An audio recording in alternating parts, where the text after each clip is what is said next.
Isang mapagpalang araw po sa ating lahat. Ako po si Charles at welcome po sa aking daily devotion.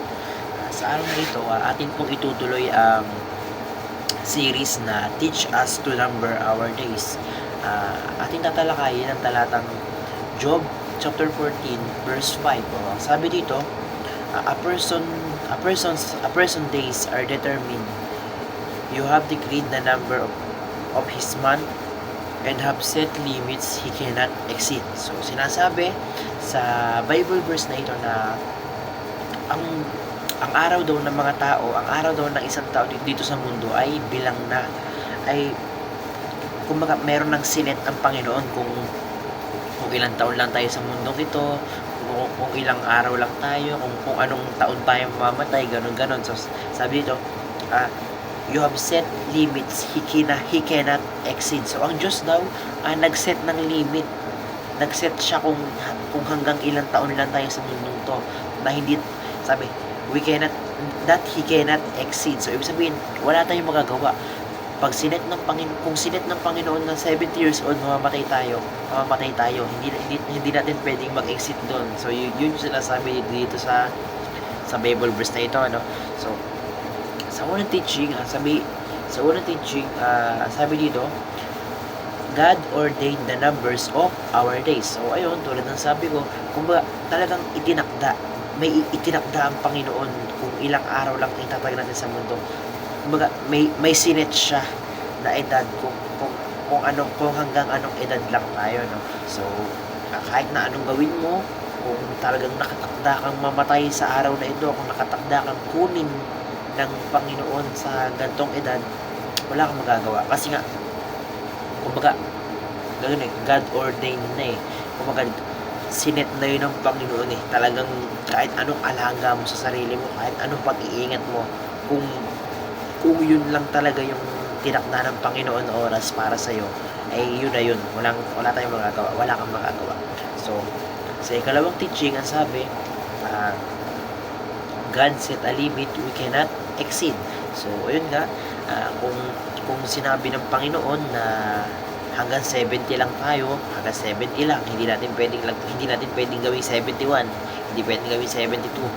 Kung sinabi ng Lord na hanggang 80 lang tayo, hanggang 80 lang, bawal gawing 81, bawal gawing 82. So, ayun, kumbaga, nag-set ang Panginoon ng limitasyon natin kung gaano tayo katagal dito sa mundo, na hindi natin pwedeng dagdagan or hindi pwedeng humingi ng tawad. Sabi nila, Lord, tawad isang taon. Lord, imbis na kunin nyo ako ng 60, kunin mo ako ng 61. So walang ganon, no.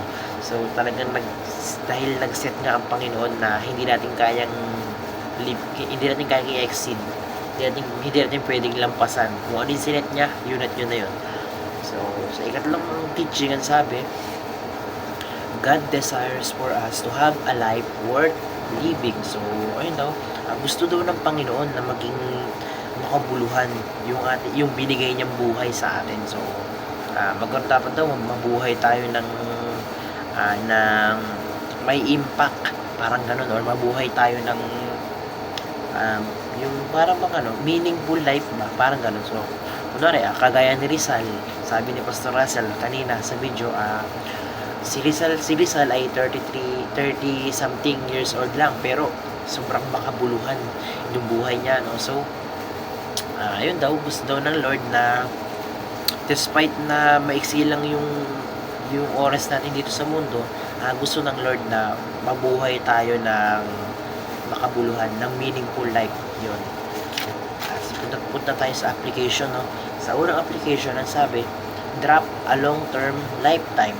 So dapat meron tayong plano. So in 10 years, ganito, ganyan. In 20 years, ganito, gano'n. Kumbaga meron tayong vision, parang gano'n, may vision tayo na dapat pagdating ko ng for example, ako kunyari, dapat pagdating ko ng 40, financially stable na ako. Dapat pagdating ko ng 40, marami na akong investment, marami na akong ipon, hindi ko na kailangan magtrabaho, magre-retire na ako, ganun. So dapat daw sa buhay may ganun tayo, meron tayong plano, meron tayong nakikita na sa gantong taon ganito na ako, sa ganyang edad, ganito na ako, ganito ganyan na ako, ganun dapat. So, sunod na application, pangalawa, ang sabi, have a day-to-day plan. So, syempre, yung yung plano natin na pangmatagalan, hindi natin yun makukumpleto, hindi natin magagawa yun kung kung wala tayong plano sa pang-araw-araw, no? Syempre, paano nga ba natin bubunuin? Paano natin tutuparin yung pangmatagalan nating plano? Syempre sa pamamagitan ng pang-araw-araw at nating plano. So dapat magkaroon tayo ng day-to-day plan. So kunyari, bukas mag-aaral ako, ganito ganyan. Bukas magre-review ako, ganito ganyan. Bukas magpapakasipag ako.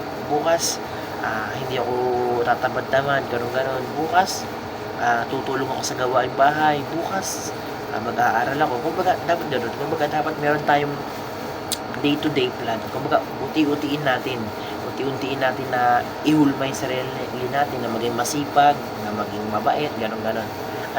So, sa ikatlong application, ang sabi, commit to your God-given mission. So, ayun, alam naman natin na kaya tayo nandito sa mundo ay may binigay na mission sa atin ng Panginoon. So, for example, sabihin natin na gumawa ng mabuti, ganun, or maging bilang ako kuya, alam ko na may mission ako na tulungan yung mga kapatid ko, ganun, maging kuya sa kanila. So, ayun daw, sabi ng Panginoon, commit to your God-given mission. So, ayun, dapat daw maging committed, maging dedikado, maging focus tayo dun sa mission natin, no? Na maging focus tayo dun sa tukulin natin sa mundong ito. So, ayun, ayun lang, ang pinaka natutunan ko sa araw na ito ay talagang may oras lang. May oras ang kung gaano tayo katagal dito mag-i-stay sa lupa. No, kapag kukunin tayo ng Panginoon, kahit kukunin na tayo, kahit anong